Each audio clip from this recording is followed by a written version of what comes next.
एक छोटे से शहर में एक प्राचीन और रहस्यमयी स्कूल था जिसका नाम था महान जादू विद्यालय। इस स्कूल की खासियत यह थी कि यहां सामान्य बच्चों के साथ साथ जादुई शक्तियों वाले बच्चे भी पढ़ते थे। लेकिन इस स्कूल के बारे में एक गहरी सच्चाई छिपी हुई थी जिसे अभी तक कोई नहीं जानता था। इस कहानी के मुख्य पात्र 3 दोस्त थे, अर्जुन, विक्रम और माया। अर्जुन और विक्रम दोनों बालकों को जादुई शक्तियां विरासत में मिली थी, जबकि माया एक सामान्य लड़की थी, लेकिन उसकी बुद्धिमत्ता और साहस किसी जादू से कम नहीं थे। एक दिन जब वे तीनों स्कूल के पुराने पुस्तकालय में गए तो उन्हें एक बहुत पुरानी किताब मिली। किताब का नाम था गुप्त दरवाजे और जादू की दुनिया।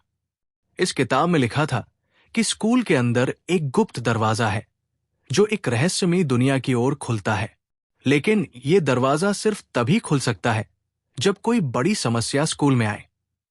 माया ने सोचा कि यह केवल एक कहानी हो सकती है, लेकिन अर्जुन और विक्रम को यकीन था कि इसमें कुछ सच्चाई है।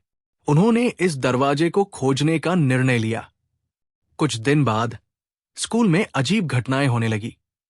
कभी क्लासरूम में चीजें अचानक से गायब हो जाती, कभी जादू सिखाने वाले शिक्षक के मंत्र काम नहीं करते।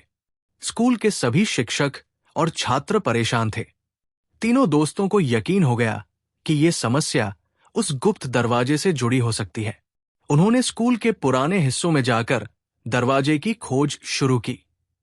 कई घंटों की खोज के बाद उन्हें स्कूल के तहखाने में एक अजीब दरवाजा मिला। दरवाजा देखने में बहुत साधारण था, लेकिन उस पर कुछ पुराने प्रतीक अंकित थे। माया ने सुझाव दिया कि दरवाजे को खोलने के लिए कोई जादुई मंत्र होना चाहिए। अर्जुन ने अपनी जादुई शक्तियों का उपयोग करके दरवाजे पर लगे प्रतीकों को पहचानने की कोशिश की। विक्रम ने अपनी पुस्तक से एक पुराना मंत्र पढ़ा और जैसे ही उन्होंने मंत्र पूरा किया, दरवाजा धीरे धीरे खुलने लगा।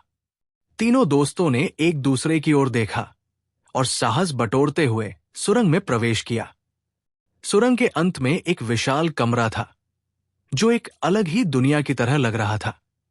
वहां चारों ओर जादुई ऊर्जा की लहरें थी और एक चमकता हुआ क्रिस्टल कमरे के बीचों बीच रखा था। इस क्रिस्टल से अजीब सी चमक निकल रही थी जो शायद स्कूल की सारी समस्याओं की जड़ थी। माया ने क्रिस्टल की ओर इशारा करते हुए कहा, मुझे लगता है कि यह क्रिस्टल ही सारी गड़बड़ियों का कारण है। हमें इसे ठीक करना होगा। अर्जुन ने अपनी जादुई शक्ति का इस्तेमाल करके क्रिस्टल का निरीक्षण किया।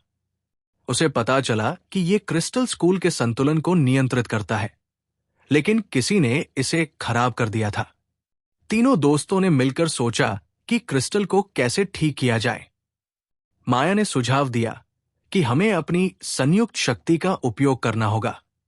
अर्जुन और विक्रम ने अपने जादुई मंत्रों का इस्तेमाल किया, जबकि माया ने अपनी बुद्धिमत्ता से निर्देश दिए। काफी मेहनत के बाद वे क्रिस्टल की ऊर्जा को संतुलित करने में सफल हुए। स्कूल की सभी समस्याएं जैसे गायब हो गई। अध्यापक और छात्र फिर से खुशी खुशी अपनी पढ़ाई में लगे हुए थे। कोई भी ये नहीं जानता था कि हाल की समस्याओं का कारण क्या था, लेकिन अर्जुन, विक्रम और माया को सच्चाई पता थी। उन्होंने जाकर प्रधानाचार्य से मुलाकात की और उन्हें सारी बात बताई। प्रधानाचार्य ने उनकी हिम्मत और सूझबूझ की तारीफ की और कहा, यह गुप्त दरवाजा और क्रिस्टल सदियों से इस स्कूल की सुरक्षा के लिए बने थे, लेकिन कभी कभी इनके संतुलन में गड़बड़ी आ जाती है। अब वे जानते थे कि चाहे कितनी भी बड़ी समस्या क्यों ना आए, अगर वे मिलकर काम करेंगे तो हर मुश्किल का हल निकाल सकते हैं।